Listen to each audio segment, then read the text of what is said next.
এদিন ৰাতি সি মোক ফোন কৰিলে আৰু ক'বলৈ ধৰিলে, যেতিয়াৰ পৰা তোমাক দেখিছোঁ মই তোমাৰ প্ৰেমত একেবাৰে পাগল হৈ পৰিছোঁ। মই ক'লোঁ, আচ্ছা ঠিক আছে, তুমি জানানে মই কোন হয়?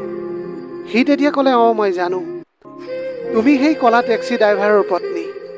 মই ভাবি থাকোঁ তোমাৰ দৰে ইমান ধুনীয়া এজনী ছোৱালী কেনেকৈ সেই ড্ৰাইভাৰটোৰ পত্নী হ'লা। তেতিয়া মই ক'লোঁ, অন্যায়টো হৈছে মোৰ লগত, কিন্তু এতিয়া কি কৰিবলৈ পাৰিম মই?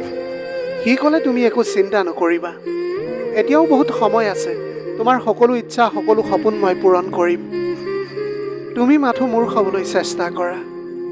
প্ৰিয় দৰ্শক, আজিৰ কাহিনীটো খুব ৰোমেণ্টিক হ'বলৈ গৈ আছে। আহক তেনেহ'লে কাহিনীটোৰ মাজলৈ সোমাই যাওঁ। মোৰ নাম পাপৰি, মই কইনা হৈ সাজি কাচি ৰুমত বহি আছিলোঁ। সকলোৱে মোক দেখি বহুত প্ৰশংসা কৰিছিল।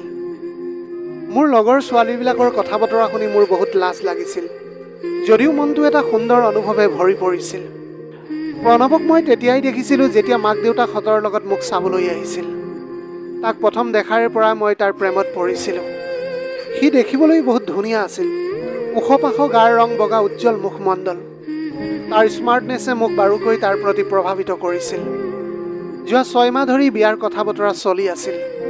ময়ো প্ৰণৱক লৈ বহুত সপোন ৰচিবলৈ ধৰিলোঁ। এক প্ৰকাৰৰ মই তাৰ বাবে আউলি বাউলি হোৱাৰ দৰেই হৈ গৈছিলোঁ। এতিয়া চকু মুদিলেই তাৰ ছবিটোৱে মোৰ সন্মুখত ভাহি আহে। খাওঁতে বওঁতে সকলো সময়তে তাৰ বাবে ব্যাকুল হৈ থাকিবলৈ লৈছিলোঁ। অৱশেষত আমাৰ বিয়াৰ দিনটো আহি পৰিল। মই কইনা হৈ সাজি কাচি তাৰ অপেক্ষাত এতিয়া বহি আছিলোঁ। কিন্তু মোৰ ধৈৰ্য হেৰাই গৈছিল তাৰ বাবে অপেক্ষা কৰি কৰি। এতিয়া সময় যিমানেই পাৰ হৈ গৈছিল সিমানেই মোক চিন্তাই আগুৰি ধৰিছিল। দৰা এতিয়া নাহে। মোৰ পৰিয়ালৰ প্ৰতিজন মানুহ বহুত চিন্তিত হৈ পৰিছিল।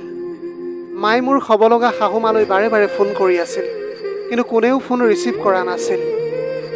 উপায়বিহীন হৈ মোৰ ভাইটি দৰা ঘৰলৈ যাবলৈ ওলাল, কিনো কাৰণে দৰা আহি পোৱাহি নাই বুলি জানিবৰ বাবে। তাত গৈ যিটো কাৰণ সি জানিব পাৰিলে, সেয়া শুনি মোৰ জীৱ একেবাৰে উৰি যোৱা যেন লাগিছিল। তেওঁলোকে ক'লে যে নাজানো ক'ত গুচি গ'ল প্ৰণৱ, একো খবৰেই পোৱা নাই তাৰ এতিয়া। আমি সকলোৱে বিচাৰি বিচাৰি এতিয়া ভাগৰি পৰিছোঁ। যেতিয়াই সি আহিব আমি তাক লৈ বিয়া ঘৰ পামগৈ। তেনে সময়তে প্ৰণৱৰ ভাইকে আহি ক'লে যে দাদাৰ জোৰ কৰি বিয়া পাতি দিছিল। সি বেলেগ অন্য এজনী ছোৱালীকহে ভাল পায়। আজি বহুদিনৰ পৰাই সি সেই ছোৱালীজনীক ভাল পাই আহিছে। কিন্তু ছোৱালী ঘৰৰ অৱস্থা ইমানেই ভাল নোহোৱাৰ বাবে ঘৰৰ মানুহে তাইক আনিব নিদি তোমাৰ বাইদেউৰ লগত জোৰ কৰি তাৰ বিয়াখন ঠিক কৰি দিছিল। সেইকাৰণে সি পলাই গুচি গ'ল। সি আৰু লগতে ক'লে যে দাদা আহি যে বিয়া কৰাবহি, মোৰ একেবাৰে মনে নধৰে। প্ৰণৱৰ মাকে তাক মনে মনে থাকিবলৈ ইংগিত দিছিল। মোৰ ভাইটিয়ে ভালদৰে বুজি পাইছিল যে কেতিয়াও আৰু এই বিয়াখন হৈ নুঠে। মানুহবোৰৰ মাজত বু বু বা আৰম্ভ হ'বলৈ ধৰিলে আৰু কোনোবাই দৰা ঘৰক গালি সপনি পাৰি এটা হুলস্থলৰ পৰিৱেশৰ সৃষ্টি হ'বলৈ ধৰিলে।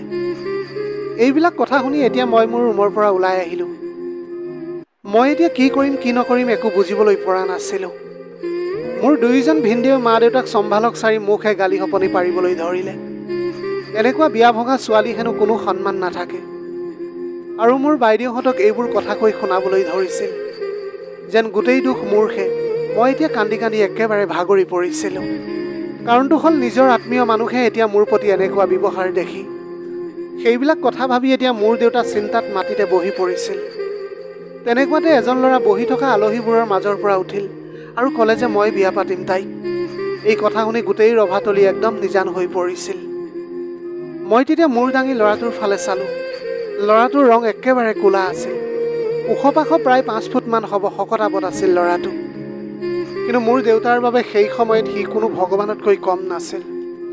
মোৰ দেউতাই এইটোও নুসুধিলে যে ল'ৰাটোৰ ঘৰ ক'ত, ক'ৰ পৰা আহিছে, কি কাম কৰে। দেউতাই হাতযোৰ কৰি মাথো ক'লে যে মই তোমাৰ এই উপকাৰ কেতিয়াও পাহৰিবলৈ নোৱাৰিম, যিটো আজি মোৰ ওপৰত তুমি কৰিছা। মইতো সেইটো সময়ত একো ক'ব নোৱাৰা হৈ পৰিছিলোঁ। এতিয়া মই এইটোও ক'ব নোৱাৰোঁ যে মই প্ৰণৱৰ সপোন দিনে নিশাই দেখিছিলোঁ। তাক মোৰ মন মন্দিৰত প্ৰতিষ্ঠা কৰি থৈছোঁ। সি ইমান ধুনীয়া, স্মাৰ্ট আৰু স্বাস্থ্যৱান ল'ৰা আছিল। মই বাৰু কেনেকৈ এই কলা কোনো আকৰ্ষণ নথকাৰ ল'ৰাটোৰ লগত বিয়া হওঁ। মোৰ দেউতাই মাথো এইটোৱে বিচাৰিছিল যে যেনে তেনে কোনোবা এজনে আহি মোক যেন বিয়া পাতি লৈ যাওকহি, যাতে তেওঁলোকৰ সন্মান অক্ষুণ্ণ থাকে। ইয়াৰ পিছত লাগিলে মোৰ লগত যি হয় হওক, তেওঁলোকৰ কি আহে যায়। মই এতিয়া কান্দি কান্দি সেই ল'ৰাটোৰ লগতে হোমৰ জুইক সাক্ষী কৰি বিয়াখন পাতি ল'লোঁ।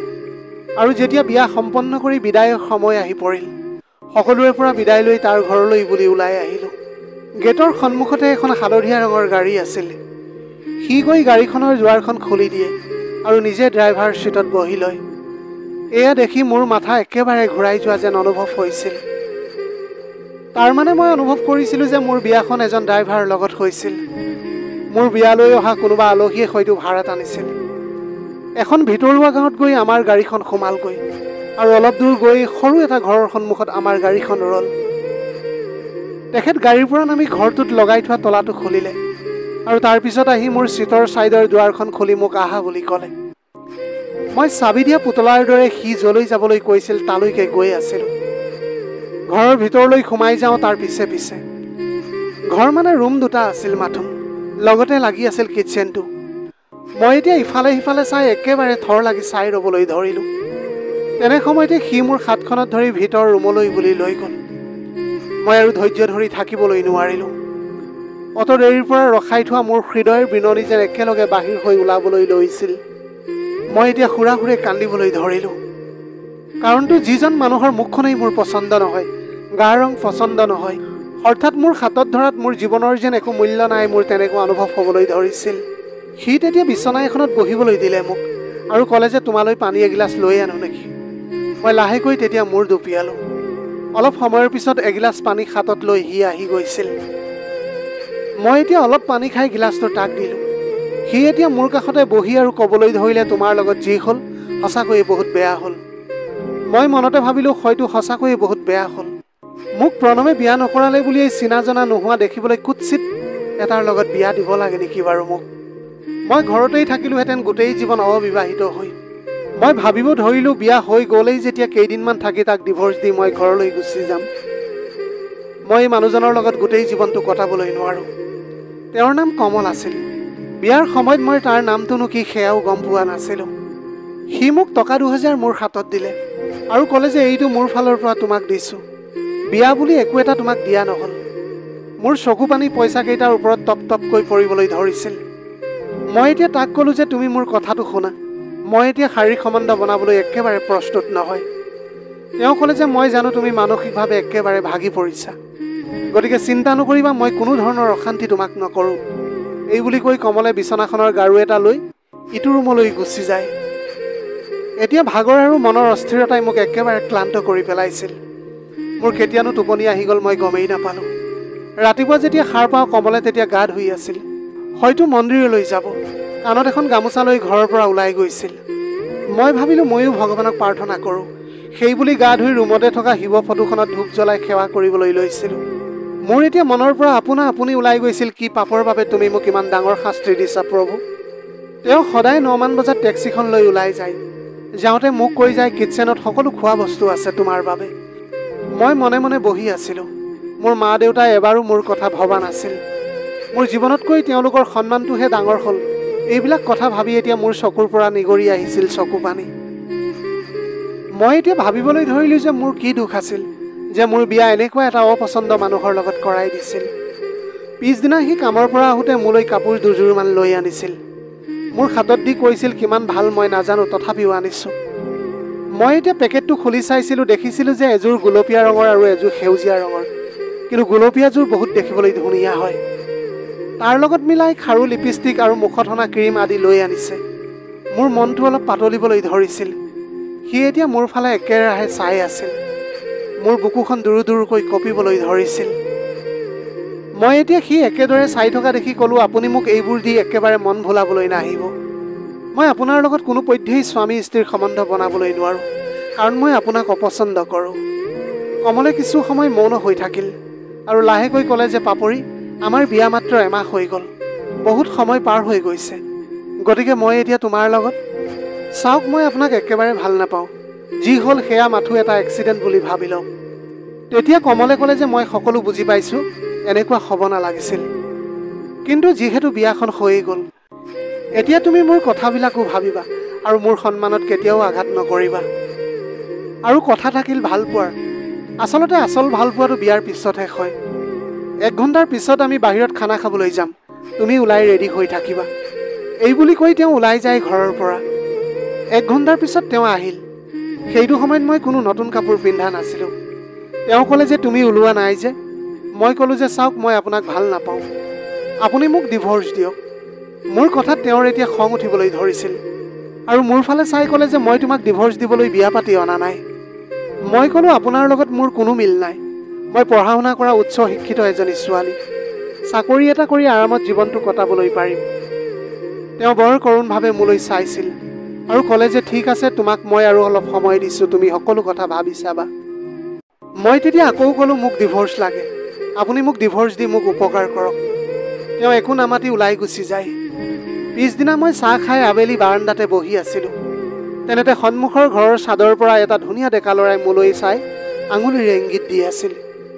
সি ইংগিতেৰে বুজাব বিচাৰিছে যে তুমি বহুত ধুনীয়া। এইটো এটা বেয়া কথা আছিল যদিও ল'ৰাটো বিৰাটেই দেখিবলৈ হেণ্ডছম আছিল।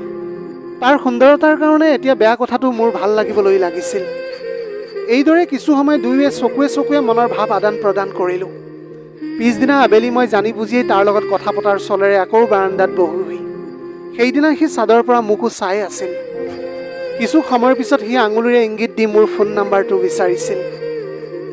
ময়ো তাৰ সুন্দৰতাত মুগ্ধ হৈ আঙুলিৰে ইংগিত দি তাক নাম্বাৰটো দি দিওঁ।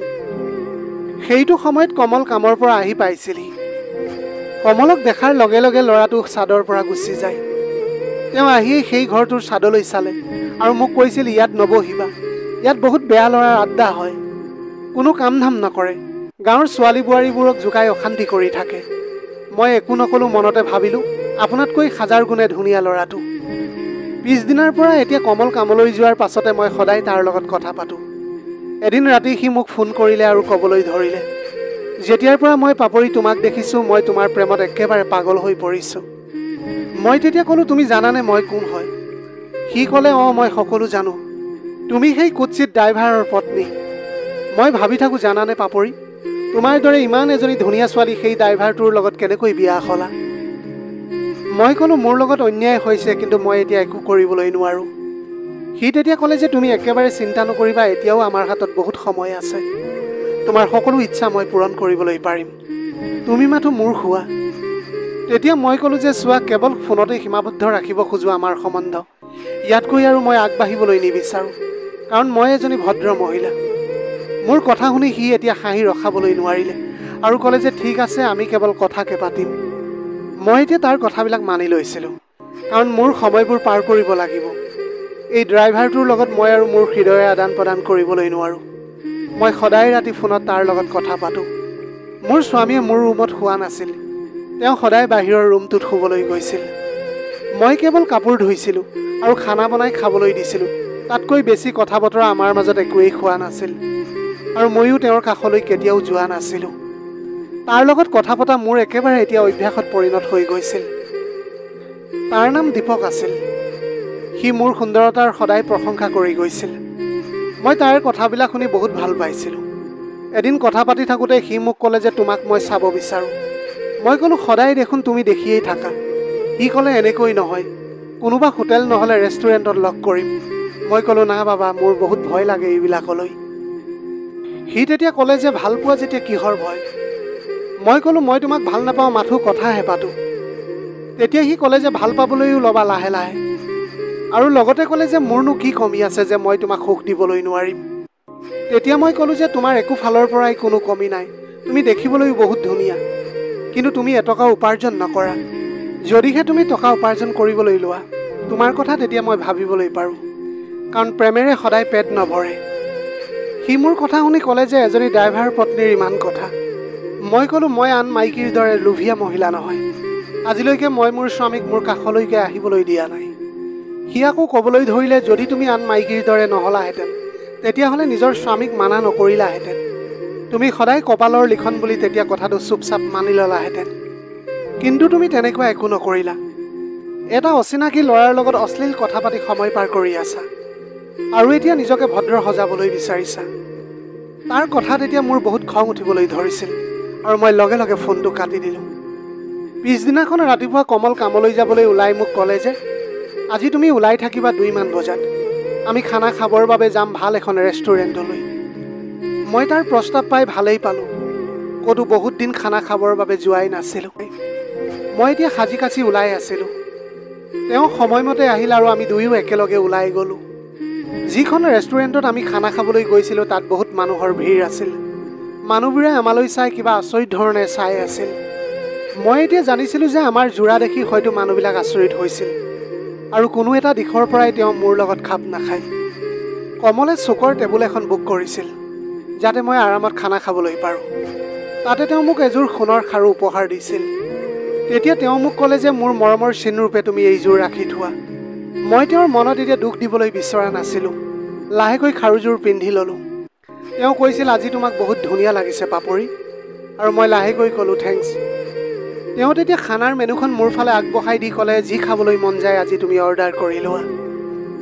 আজিৰ এই পাৰ্টিটো কেৱল তোমাৰ বাবে। মই তেতিয়া লাহেকৈ হাঁহি মাৰি ক'লোঁ, মোক আপোনাৰ ইচ্ছামতে খুৱাবলৈ ইমান পইচা আছে জানো? তেতিয়া কমলে ক'লে যে আজি বহুত পইচা মোৰ ওচৰত আছে। তোমাৰ আজি যি মন যায় তুমি তাকেই খাবলৈ পাৰিবা। টকাৰ কথা তুমি একেবাৰে চিন্তা নকৰিবা। মই খানাৰ অৰ্ডাৰ কৰি দিলোঁ। পেট ভৰাই খালোঁ আমি। সকলোবিলাক পেট ভৰাই খোৱাৰ পিছত যেতিয়া মই আইচক্ৰীমটো খাবলৈ ল'লোঁ, অলপ আইচক্ৰীম মোৰ কাপোৰযোৰত পৰিছিল। মই নতুন কাপোৰযোৰত পৰাত উঠি গৈ ৱাছৰুম পালোঁগৈ।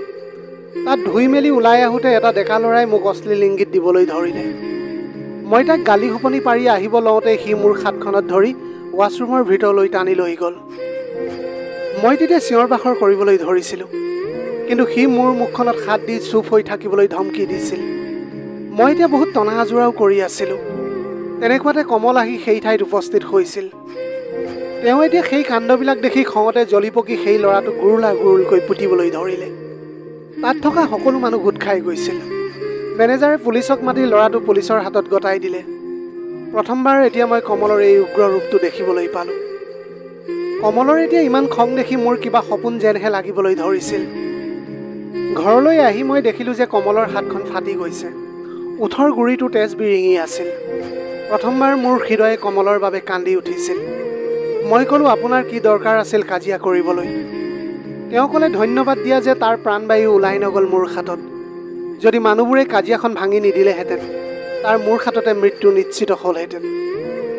মই অলপ সময়ৰ বাবে সকলো পাহৰি গৈছিলোঁ যে মই তাক ঘৃণা কৰোঁ। মই লাহেকৈ সুধিলোঁ, ইমান ভাল পায় মোক? নাজানো কিয় মোৰ এইদৰে সুধিবলৈ মন গ'ল। তেওঁ ক'লে, তুমি মোৰ সন্মান হয়, বহুত আদৰৰ। আৰু যিজন পুৰুষে নিজৰ সন্মানকে ৰক্ষা কৰিব নোৱাৰে তেওঁ পুৰুষৰ নামত কলংক। আৰু যি নাৰীয়ে নিজৰ স্বামী থকাৰ পিছতো লোকৰ মতা বা ল'ৰাৰ লগত নিজৰ শৰীৰ বিলাই ফুৰে তেনে নাৰীও এই গেলা ফলৰ দৰেই, য'ত মাখিয়ে ভেন ভেনাই থাকে। নিজৰ স্বামীৰ বাবে সমৰ্পিত থাকিলে হীৰাৰ দৰে মূল্যৱান হয়, আৰু যদি বজৰুৱা হয় গেলা ফলৰ দৰেই হয়। তুমি মোৰ বাবে বহুত মূল্যৱান পাপৰি। সেইবাবে মোৰ সহ্য নহয় তোমাৰ ওপৰত কোনোবাই বেয়া দৃষ্টি পেলোৱাটো। আজি দীপকে মোক ফোন কৰিছিল, কিন্তু মই আজি তাৰ লগত একো কথাই পাতিব নোৱাৰিলোঁ। কাৰণ কমলৰ কথাবোৰ মোৰ মন মগজুত বাজি আছিল। তেখেতৰ কথাবোৰ শুনি মই নিজকে বহুত অপৰাধী যেন অনুভৱ কৰিলোঁ। মই তেতিয়া তাক ক'লোঁ, তই আকৌ যদি মোলৈ ফোন কৰ মই মোৰ স্বামীক লগাই দিম। সেই দিন ধৰি আজিলৈকে দীপকৰ কোনো ফোন মোলৈ অহা নাই। আজি মই মন পচন্দৰ খানা বিধে বিধে বনাইছোঁ, কাৰণ মই ইমানেই বেয়া নহয় যে খন্তেকীয়া সুখৰ বাবে নিজকে বজৰুৱা বনাম। মই ভাবিলোঁ, যি মোক ইমান মানুহৰ আগত সন্মান দি বিয়া কৰাই আনিলে আৰু মোৰ মান ৰাখিলে, মই তেওঁৰেই সদায় জীৱনৰ বাবে হৈ যাম। মই এতিয়া মোৰ ভুল উপলব্ধি কৰিবলৈ পাৰিছিলোঁ। কমলক আজি পৃথিৱীৰ ধুনীয়া মানুহৰ দৰেই লাগিছে মোৰ। যি সুন্দৰতাৰ পিছত মই দৌৰিছিলোঁ, সেই সুন্দৰতা মাথো অলপ সময়ৰ বাবেহে চকুৰ তৃপ্তি। কমলে মোৰ বাবে ফুল কেইপামান আনিছিল খোপাত গুজিবলৈ। মই ক'লোঁ, নিজ হাতেৰেই গুজি দিয়ক। মোৰ আচৰণ দেখি তেওঁ তেতিয়া আচৰিত হৈ পৰিছিল। মই একো নামাতি খানা বাঢ়িবলৈ ধৰিলোঁ। বিধে বিধে সুস্বাদু আহাৰ দেখি তেওঁ মোক সুধিলে যে আজি কিবা বিশেষ দিন নেকি? মই ক'লোঁ, আজি আমাৰ প্ৰথম বিবাহ বাৰ্ষিকী আৰু আজি আমাৰ ফুলসজ্জাৰ নিশা। মোৰ কথা শুনি কমলৰ চকুৰ পৰা চকু পানী বৈ আহিছিল। ইমান এজন ধৈৰ্যশীল পুৰুষক মই স্বামী হিচাপে পাই নিজকে বহুত ভাগ্যৱান অনুভৱ কৰিছোঁ। এতিয়া কমলৰ মৰমে মোক সম্পূৰ্ণৰূপে সলনি কৰি পেলালে। মই বাহ্যিক সৌন্দৰ্যতাৰ পিছত দৌৰি মোৰ স্বামীক বহুত কষ্ট দিলোঁ। মানুহ সদায় মনৰ পৰা সৌন্দৰ্যশালী হ'ব লাগে, এই কথা মই বুজি পোৱা কিছু পলম হ'ল। তথাপিও মই দেৰিকৈ হ'লেও এটা ভাল সিদ্ধান্তই ল'লোঁ। এতিয়া আমি দুয়োৱে ভবাতকৈ বহুত বেছি সুখী। প্ৰিয় দৰ্শক, এয়াই আছিল আজিৰ কাহিনীৰ ভাগ। আজিৰ ভিডিঅ'টি কেনেকুৱা লাগিলে জনাব। যদি ভাল লাগিল তেনেহ'লে লগৰ বন্ধু বান্ধৱীসকলৰ মাজত শ্বেয়াৰ কৰিবলৈ নাপাহৰিব। আপোনালোকৰ গোটেই জীৱনটো হাঁহিৰে উপচি পৰক। পাৰিলে দুখীয়াজনক অলপ সহায় কৰিবলৈ চেষ্টা কৰিব। আপোনালোকৰ অকণমান সঁহাৰিয়ে যদি কোনোবা এজন দুখীয়াৰ জীৱনটো সলনি কৰিবলৈ পাৰে, তাতকৈ পুণ্যৰ কাম আৰু এই পৃথিৱীত একোৱেই হ'ব নোৱাৰে। Have a nice day.